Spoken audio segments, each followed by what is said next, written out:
Chapter 6. It was Jim who roused first in the chilly, drizzling daybreak. 2 mornings later, he came instantly wide awake all over as he always did, and from long habit glanced first at his rifle, then at his horse. Both were safe. Then he looked toward the river. Today they would start through the gorge. He got up and walked to the end of the wagon, stroking Buckskin's beautiful arched neck and gazing thoughtfully into the gorge. He traversed it once last summer in a good canoe. It was bad enough. Even then, 50 miles of the roughest, most treacherous river he'd ever laid eyes on, full of rapids and tearing currents, winding, bending, boiling, crammed with submerged obstacles, any one of which could rip your craft and you wide open. But the walls of the mountains that had crowded the mighty Columbia into this narrow space rose sheer and black from the water's depths, and for wagons there was no other possible entry into the valley between here and California. His eyes moved from the river to the heights above, toward which he and Daniel will soon be starting with the animals. That would be a new trail to him. He and Tom had crossed south of Mount Hood, and if there's anything like that, 2 nights ago Rutledge and his son Ned had appeared after supper, and the six of them had made what plans they could for a journey that was at best a wild gamble. They would build the raft large enough for both families, but what about the animals? Hire those Injuns around here to drive them over the mountain, and you turned up missing a few head, say about half. But you couldn't take critters on a raft. I'll take 'em over, Jim had spoken up. They'd all looked at him with a mixture of hope and doubt. That trail, Rutledge said, I've heard it ain't worth the name. It's winter up yonder, boy. I reckon I can get 'em through. I'll take Dan'l to help me out. That'll leave you and Johnny and Ned to pull the raft. It was the only way out, and they had decided on it. The raft was built and ready now. They'd worked all day yesterday, cutting small trees and lashing them together. The remaining problem was food. Jim turned away from the river and moved silently to his pack. The prime pelt he had captured and rough dressed last week on Powder River had sunned on its willow hoop all the way to the Dalles, and now lay folded with the others among his possibles. Shielding it with his body from the light rain, he shook it out and examined it carefully for signs of dampness, almost surprised that it looked so fresh. It seemed years since that morning he had said goodbye to Tom. He wrapped it in a piece of old buffalo robe and tucked it under his arm. It galled him to spend good beaver just for food, but his meat was gone now, and there was no time to hunt. Winter was already breathing down their necks. Summoning Moki with a soft guttural, he started for the Indian lodges that fringed the settlement. These Chinooks up here must have something more sensible than potatoes. When he returned half an hour later, Jonathan was up, padding awkwardly about the feeble remnants of last night's fire in Jim's other moccasins, which since yesterday had replaced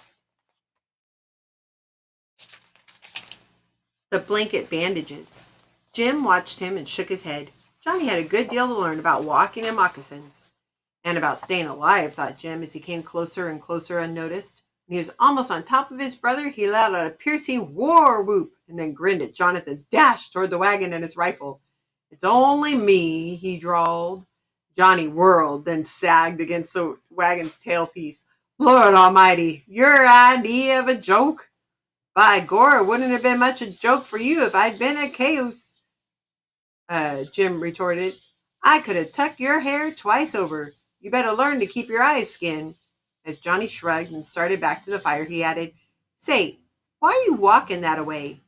Jonathan turned a face like a thundercloud. These moccasins, troublesomest things I ever had on.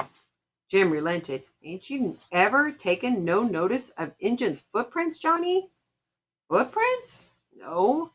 It might come in handy right now if you was to notice mine. He walked across a stretch of thin mud to make it easy, but Jonathan only stared blankly at the tracks until Jim made him put a row of his own right beside them. By golly, Johnny said then, yours are pigeon-toed, and yours ain't. Now you get it? Talk like I was half-witted. I reckon you mean I should start toeing in. You reckon right.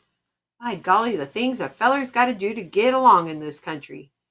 Jim grinned and stooped beside his sack, took out his knife to loosen the thongs that sewed the top of the parfleche together. What's that? Inquired Jonathan. Pemmican. That's a new one on me. You've eaten jerky, ain't you? You mean that dried buffalo meat? Lord, yes, we lived on that once we left the plains. Well, this here's jerky, only they pound it all up fine and pack it into a parfleck and pour melted fat over. This stuff's got body to it, sticks to your ribs. Well, I'll swear. How do you cook it? Jim shrugged. Any old way you want. Fry it, roast it, boil it, or just dig out a hunk and start chewing. That'll likely be it. If this rain keeps up, we can't make no fire. Think that bag full will last us through the gorge? Again, Jim shrugged. You gotta make it last. Weather'll hold all right enough, or else get worse. Sally and Daniel appeared a moment later, and with only one doubtful sniff at the contents of the bag, Sally produced her skillet and started following directions without protest. Maybe she's been thinking things over, Jim smiled to himself as he remembered her reaction of last night when they'd been eating the last of the haunch. He remarked with enjoyment that panther meat knocked the hind side off of every other kind, even buffalo. Sally's eyes had flown wide open. The bite halfway to her mouth ended up in the fire. Panther? Is that what this is? Why, I'd as soon eat cat or dog. And when Jim had inquired what was wrong with dog, she'd acted as if he'd said something revolting. Johnny'd taken it as a huge joke, but to a mountain man it wasn't funny. Meat's meat, Jim had told them flatly. You'll find out if you ever get hungry enough. It wasn't unlikely they'd find out before they reached Fort Vancouver, he thought now as he walked down to where his animals were tethered. At Sally's summons to breakfast, he merely grunted. I've eaten already. No sense using any more of that pemmican as necessary. Before they even started, hunger was nothing new in his life, and he was in far better shape than the others to begin with. He could live off short rations and his reserve strength for a good long while, and off the parfleche soles of his moccasins after that, if need be. He'd done it before. He wondered with a flick of amusement what Sally would think of boiled moccasin for dinner.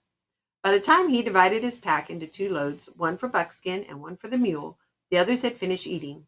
As he started back around the wagon, they were standing there together, Johnny kicking dirt over the fire, Sally scrubbing at the skillet with a bunch of leaves and talking in a low, emphatic voice, Daniel looking from one face to the other. Just wish there was some other way, Sally was saying. I don't see how I can get on that old raft and just go off and leave him. Oh, Johnny, can't we find some other way? Sis, I don't see how. Don't think I'd racked my brain. I feel the same as you, but it'll take Mr. Rutledge and Ned and me, all three, to manage that raft, and the cattle's no one-man job. Shucks. Daniel's voice sounded disgusted. You talk like I was a baby. Jim'll be with me anyhow. That's half of what I'm worried about, snapped Sally. She dropped the skillet and grabbed the boy by the shoulders. Don't you listen to that Injun talk of his. You hear me? Don't you? She broke off, gave her head a quick little shake, and suddenly pulled Daniel to her and hugged him with all her might. Sis, said Jonathan. He turned her gently and put the skillet in her hands, giving her an awkward pat. Go on now and finish stowing things away. Ain't no good to think too much. As she started for the wagon, wiping her eyes fiercely on a corner of her apron, he turned back to the little boy. We ain't thinking you're a baby. It's just criminy. Be careful, Daniel. Will you? Ah, cracky, Johnny. There ain't nothing to... Why, this ain't... The swagger drained out of Daniel. In a small voice, he finished. Yeah, sure, Johnny. I'll be careful. All right. Johnny straightened, wiping his palms on his thighs. You'll be fine. Safe as a church, probably. Go on and help Sis pack. Turned away swiftly and kicked the last covering of dirt over the coals, while Jim watched grimly. Easy to see how much they trusted him. When he stepped out at last to the shelter of the wagon, Johnny snapped almost angrily. Come on, let's get this wagon to the river. The next couple of hours were furiously busy. At the river bank, they were joined by Bob Rutledge and his son Ned, a lanky, freckle-faced boy with big hands and his father's warm smile. Together, the four dismantled both wagons and loaded them onto the raft, along with a mountain of household goods. Jim wondered what anybody could want with all that frou-frou. Crowds of other immigrants up and down the river's edge were loading up too, and every few minutes one of the clumsy craft would push off into the water to start its long and perilous journey through the gorge. The weather grew steadily worse. Huge, slushy snowflakes alternating with the chilling rain. Mr. Rutledge glared at the sky as the last boxes were made fast. Criminy! Maybe we better hold off for a day or two, wait for better weather. Wait for better weather and you'll be here till spring, Jim said bluntly. Rutledge sighed and nodded and sent Ned to the post after his wife, his twin daughters, and Sally. Jim eyed the twins curiously as they scrambled down the rocky bank to the wake of the large, comfortable, breathless woman with pink cheeks who must be Mrs. Rutledge. They were sturdily built 14-year-old girls with their father's red hair. Bess, neat and timid, Maggie, mussed and talkative. Under cover of her chatter, Johnny turned anxiously to Daniel. Now keep wrapped up. Good, you hear? As Sally rushed over to hug the boy once more, Johnny faced Jim with a look that was like a threat. But all he said was, take care of that, young'un. You mind the raft? Jim flung at him. I'll handle my end. Yeah, said Johnny slowly. A grin flicked over his face and was gone. Guess we'll both have our hands full. We'll meet you at the Cascades. Those are the mountains. He turned abruptly and leapt aboard the raft. Weighed down with the people and possessions, it was already awash. It means water was coming over the raft, slightly.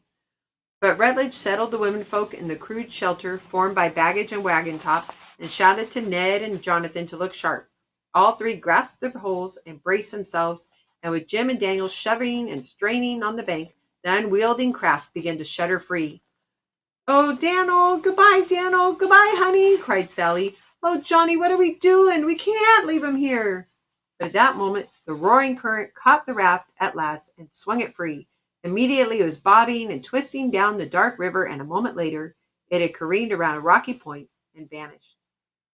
Cracky, gulped Daniel, and Jim glanced down at him, saw near panic on his face. They went awful fast, didn't they? One minute they was here, right with us, and the next. He broke off, his lower lip shaking uncontrollably. We ain't hanging around neither, Jim said. Come on. But what if I never see him again? What if we don't get there? Jim grabbed the boy by the shoulders hard. For a moment, the desperate loneliness of the small figure in its bunchy wraps filled him with pity, but he kept his voice rough. I'll get you there, understand? I'll get you there. He waited until only the panic had faded from the boy's face and then turned him firmly away from the raging waters and toward the campsite, where Buckskin and the mule waited among the milling stock. One strong swing and Daniel was on Bad Medicine's back atop the divided pack before the beast had time to get temperamental. Calling Moki to stand guard beside the mule, Jim set about convincing the indignant Buckskin that she was going to carry the other half of the pack and him too, whether she liked it or not.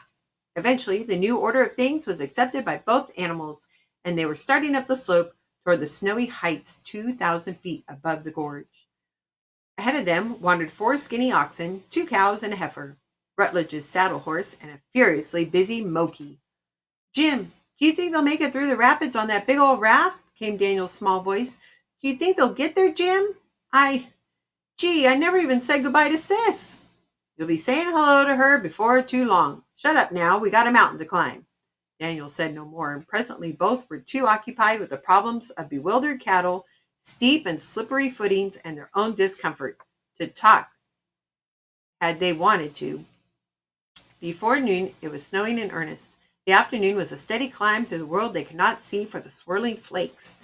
The wind howled constantly at their backs. The cattle, bawling their protests, kept floundering off the incredibly rough trail. Say, you reckon we can get these critters through here? Shouted Daniel at one point, after he had struggled half an hour to free one of the oxen from a drift. Stop, John, and pull, grunted Jim. He tightened his knees about Buckskin's shivering sides and hauled again on the oxen's lead rope, pulling all the rawhide strength of his shoulders and back into the pull, this time with Bad Medicine and Daniel straining on another rope. The beast scrambled free. There, you ornery, moth-eaten old piece of cussedness, you, panted Jim, yanking the ropes loose. Get off the trail once more, I'll leave you to freeze solid. He pulled the hood of the grizzly cloak up over his head and fastened it with fingers stiff from cold, narrowing his eyes to slits as he faced once more into the wind. Freezing solid would be no trick at all in this weather.